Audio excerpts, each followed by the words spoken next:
Everyone believes money has value because governments say so. But that's the first lie. We're told a dollar is powerful because it's backed by the full faith and credit of the United States, or that the euro is strong because it represents the world's largest economic bloc.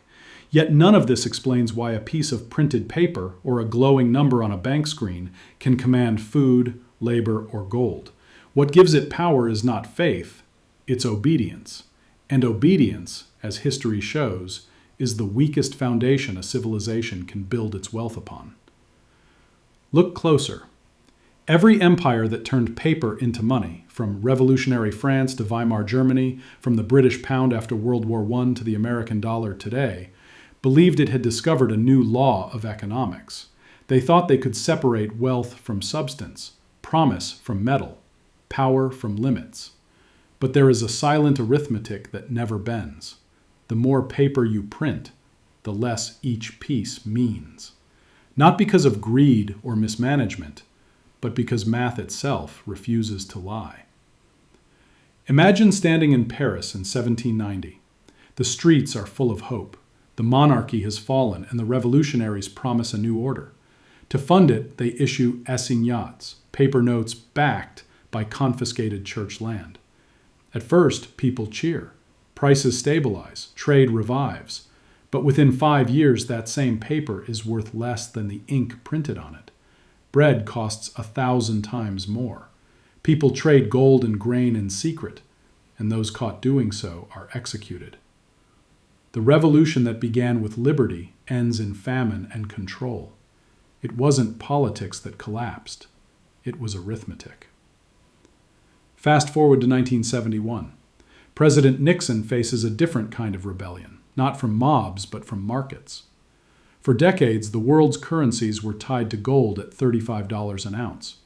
But America had printed too many dollars to fund wars, welfare, and a dream of endless growth. Foreign nations, led by France, began demanding gold in exchange for their paper. The vaults at Fort Knox started to empty. So Nixon temporarily ended the gold standard. Overnight, the dollar, and every currency pegged to it, became a promise backed by nothing. It was the global version of the assignat, the same lie, reborn. Here's the paradox. Every fiat currency begins as a tool of freedom, a way to expand trade, build infrastructure, pay soldiers, or stabilize economies. But it always ends the same way, as a weapon against the people who trust it. Because once money can be created from nothing, it will always be created from nothing, until its value returns to nothing. If you're hearing this in 2025, remember this. We are living inside the longest-running fiat experiment in history. The numbers on your bank app are not wealth, they're faith. And faith, when tested by mathematics, burns faster than paper. To understand why every paper currency is doomed, we have to return to the moment when gold stopped being money and became just another commodity. That moment didn't happen overnight. It was prepared for centuries by kings, bankers, revolutionaries, and economists who all claimed they were liberating humanity from the limits of metal. In truth, they were only replacing the measure of wealth with the measure of trust. It began in London in the 17th century. In the narrow streets of Lombard Street, goldsmiths and moneylenders started offering a new service. People would deposit their gold for safekeeping and receive in exchange a paper receipt, a note promising the right to reclaim their metal. Over time, those notes began to circulate among merchants as payment. They were lighter, faster, and safer than carrying coins. And as long as everyone believed that each note was backed by real gold in a vault, the illusion held perfectly.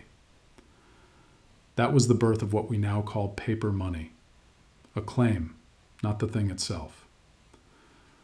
But temptation came quickly. If a few extra notes could be printed and no one rushed to redeem them, why not issue more? The goldsmiths realized they could lend out what didn't exist yet. That was the spark of fractional reserve banking. Promises multiplied beyond the substance behind them. The first miracle of modern finance was not profit, it was alchemy. By the late 18th century, that alchemy became official policy. In 1797, under pressure from war with France, The Bank of England suspended the convertibility of its notes into gold. The people were told it was temporary. It lasted 24 years. Paper was now law, and the state had discovered that value could be declared, not mined. From that moment, every empire learned the same trick: to finance what it could not afford with money it had not earned. When Napoleon rose, he didn't just march armies across Europe. He marched the logic of fiat, issuing assignats, mandats, and national credits that melted faster than the snow on his retreat from Moscow. Across the Channel, the British funded their wars with bonds, promises sold to their own citizens and colonies.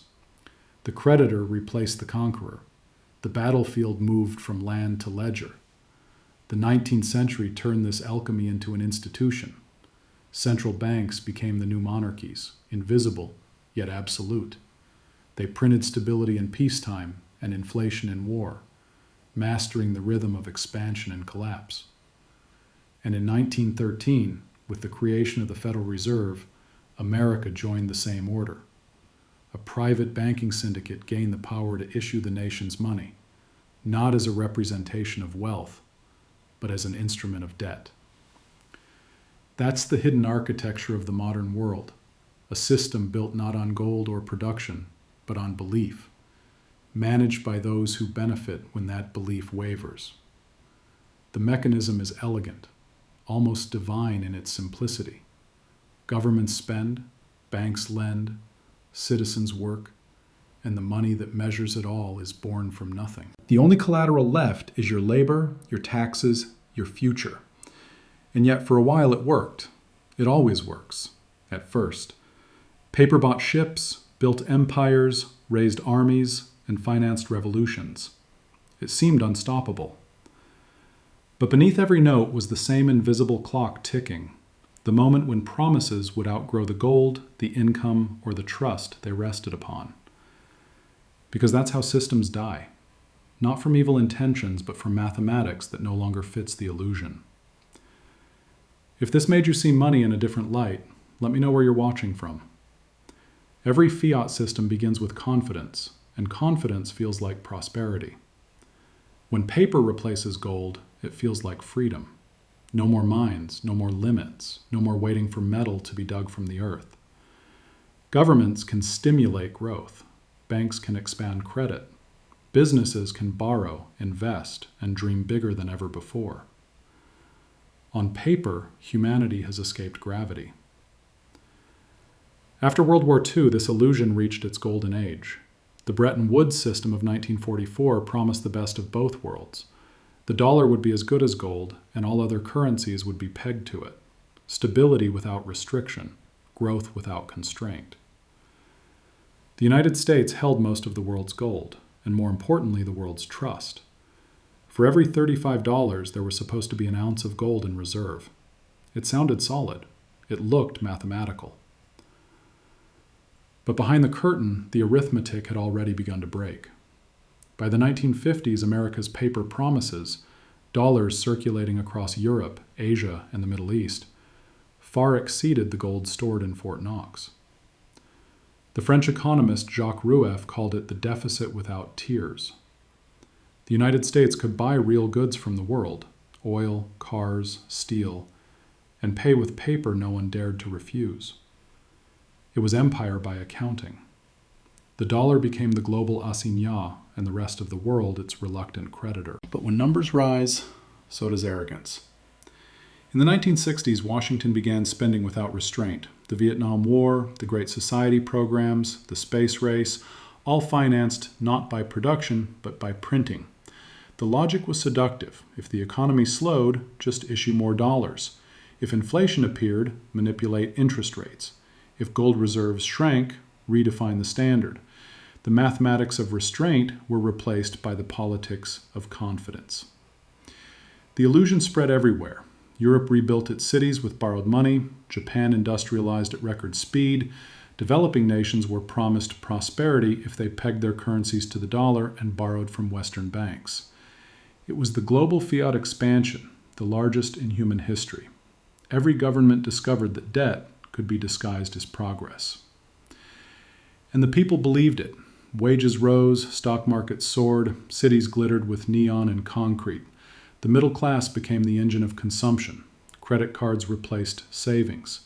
A car, a house, a college degree, all seemed within reach, as long as you signed the paper. The modern citizen was born, not a saver, but a borrower. Even economists turned into magicians. They claimed that deficits didn't matter, that central banks could fine-tune prosperity with monetary policy. As long as productivity rose, they said, the system could expand forever. The language changed too. Inflation wasn't devaluation, it was growth. Printing wasn't counterfeiting, it was stimulus. The words cleaned the crime. It was an era of abundance built on arithmetic fraud, but the fraud was so well disguised that it felt like progress. Because as long as no one demanded gold, as long as everyone accepted the dollar, the illusion could sustain itself. Money was no longer a measure of value, it was the value. That's the genius of the fiat age. It converts belief into wealth, trust into trade, and silence into consent. Every paycheck, every tax payment, every electronic transfer, all of it reinforces the same faith, that tomorrow's paper will still be worth something today. But illusions always expand faster than reality, and by the end of the 1960s, reality was catching up. Gold was flowing out of America, inflation was creeping in. And in 1971, the clock finally struck midnight. Arithmetic, once again, demanded its tribute. If this helped you see the golden glow of post-war prosperity for what it really was, an illusion lit by printing presses, leave a comment and share your thoughts. Every paper empire ends the same way, with the numbers devouring the words. The system looks unshakable, right until arithmetic refuses to play along. By the late 1960s, the illusion of endless dollars had begun to crack. Foreign central banks, led by France's Charles de Gaulle, started calling America's bluff. They demanded gold, not paper. Shipments of bullion left New York Harbor bound for Paris, tons at a time. Inside the Federal Reserve's vaults, the golden mountain that had once symbolized American power was shrinking fast. In 1958, the U.S. held over 20,000 tons of gold. By 1971, barely half remained. The world had discovered that as good as gold was only true until someone asked for the gold. Washington faced a choice: lose the gold or lose the illusion. It chose the latter. On August 15, 1971, President Richard Nixon appeared on television and calmly declared what he called a temporary suspension of the dollar's convertibility into gold. The word sounded harmless, almost bureaucratic, but that speech ended a monetary order that had lasted for centuries. Money was no longer a claim on anything real. It became in that moment pure decree, fiat in the truest sense of the word. Let it be done. Markets didn't collapse immediately. In fact, they celebrated. Freed from the anchor of gold, currencies could float. Governments could manage inflation. Economists called it flexibility. But the math was already poisoned. Without an external limit, money creation became the answer to every political problem: recession, unemployment, debt, war. Each crisis demanded more liquidity, more promises, more paper. The drug of stimulus became the bloodstream of the modern state. The 1970s turned into a laboratory of chaos. Inflation in the U.S. reached 13%. Oil prices quadrupled. Interest rates spiked to 20%. Ordinary citizens watched their savings dissolve in real time. The same dollar that bought a decent car in 1970 could barely cover groceries a decade later. Politicians blamed speculators and foreign shocks. But the truth was simpler. The world had replaced metal with promises, and promises with debt. When Nixon's temporary measure became permanent, a new kind of empire emerged, not of soldiers, but of credit. The United States could now issue the world's reserve currency with no restraint at all. Other nations, fearing collapse, bought U.S. Treasury bonds, financing the very machine that was inflating their debts. It was a masterpiece of financial control, global tribute collected in the form of confidence. Yet even this new order couldn't hide from arithmetic forever. The 1980s brought the Latin American debt crisis. The 1990s saw Asia implode under currency speculation. The 2000s ended with the global financial crisis. Each collapse larger than the last, each bailout paid for with money created from nothing. Every rescue was just a delay, every solution a multiplication of the same lie. And still, the illusion survived. Because collapse never looks like an explosion, it looks like erosion, a slow, invisible theft, measured in the price of bread, the cost of rent, the shrinking of a paycheck. You don't notice it year by year, but the system does. It feeds on the gap between what money claims to be and what it actually buys. When the paper loses its faith, the arithmetic wins. Always. If this part made you see the Nixon shock not as a technical reform, but as the quiet death of honest money, share this video and tell me what your first currency collapse looked like. If 1971 was the end of gold, the decades that followed were the age of illusion perfected. The paper didn't die, it evolved. It turned digital, invisible, global. And the lie became so sophisticated that most people stopped seeing it at all. After Nixon, the world entered what economists call the Fiat era. Every currency was now a promise, backed by nothing but the issuing government's ability to tax and the central bank's ability to print. But here's the trick. When everyone can print, no one admits it's counterfeit. The dollar, euro, yen, they float, they fluctuate, they adjust. And the system rewards the biggest debtor of all, the United States, because everyone else needs its paper to trade, to borrow, to survive. This is how empires look now. Not with armies, but with balance sheets. The US can print trillions, export inflation to the rest of the world, and still call it stability. The International Monetary Fund, born from Bretton Woods, enforces the same creed abroad. If your currency collapses, borrow dollars, issue bonds, pledge your resources, and start over. Argentina, Venezuela, Zimbabwe. The names change, the formula doesn't. A debt crisis is just a local symptom of a global addiction. But after 2008, the game entered its final phase. The global financial crisis wasn't a shock. It was arithmetic catching up again. Banks had created trillions in credit from thin air, betting on derivatives built from debts built from other debts. When the system began to crumble, governments didn't let it reset. They nationalized the illusion. The Federal Reserve, the European Central Bank, and the Bank of Japan started printing on a scale the world had never seen. They called it quantitative easing. The words sound technical. In plain English, it means we created money and gave it to those who already had the most. From 2008 to 2020, central banks printed more currency than in the entire history of modern civilization. Stock markets soared, billionaires multiplied, and everyone was told it was a recovery. But real wages stagnated, savings lost value, and home prices became untouchable.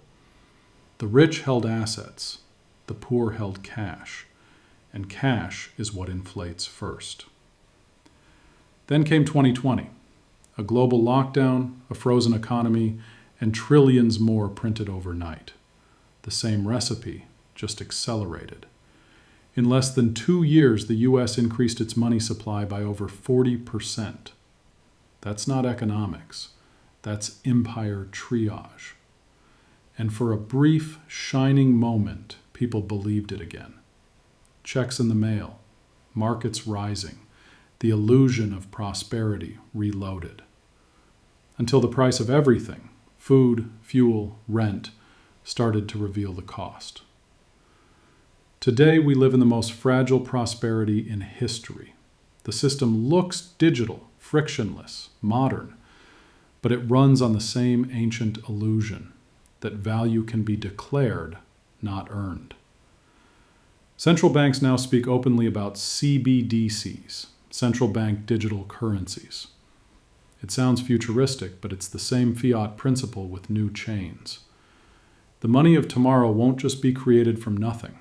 It will be tracked, timed, and if needed, turned off. Look around. Every empire that embraced fiat ended in either inflation, confiscation, or collapse. Rome with its debased denarius, France with its assignats, Weimar with its wheelbarrows. And today, we have the Federal Reserve's balance sheet. 20 trillion reasons to pretend arithmetic no longer matters. But arithmetic doesn't forget. It waits. The truth is simple. The value of money is trust. And trust, once broken, never returns in full. The world is already searching for a new anchor. Gold again, Bitcoin, commodities, anything real. Because every generation rediscovers the same law. If money can be created without cost, it will eventually cost everything. If you're watching this in 2025, look around your own economy. The prices, the debts, the digital promises. The pattern isn't new, it's just hidden in plain sight. Every civilization believes its money is different. Rome thought its silver coin would last forever. France believed its paper was liberty. America believes its dollar is eternal. But arithmetic has no ideology, no patriotism, no mercy. When the quantity of promises outgrows the quantity of reality, collapse isn't a choice, it's a schedule. The lie of fiat isn't just economic, it's spiritual. It convinces nations that wealth can exist without work, that credit can replace creation, that symbols can substitute for substance. It trains generations to measure success in digits, not in value produced or trust earned. It rewards speculation over skill, consumption over craftsmanship, illusion over effort. And in doing so, it erodes the very fabric that money was meant to represent, human cooperation built on fairness and truth. We often imagine inflation as a rise in prices, but it's more than that. It's a fall in meaning. When money loses its anchor, words follow. Investment becomes gambling. Aid becomes debt. Growth becomes dilution. Societies begin to lie to themselves the same way their currencies do. They forget what things are worth, and then what people are worth. This is how every paper empire ends, not with riots in the streets, but with silence in the mind, a quiet normalization of decline. Bread still exists, but it costs double. Wages rise, but buy less. The charts go up, but lives go sideways. People stop asking why, until one day they can't afford to anymore. Yet there's always a reset. When paper burns, what's real returns. Gold, land, labor, knowledge, community, trust. These are the true currencies, the ones no government can print and no collapse can erase. History's warning isn't that fiat systems die. That's inevitable. The warning is that we die with them if we forget what money was meant to measure. Real value, earned honestly. So if you're hearing this now, in the digital dawn of 2025, remember, the screen doesn't show wealth, it shows claims. The real wealth is what the screen can't count. Integrity, production, time, truth. Because the final law of money is the oldest one of all. You can counterfeit paper, but not consequence. If this made you rethink what value really means, share it, and let's see how many still remember what's real.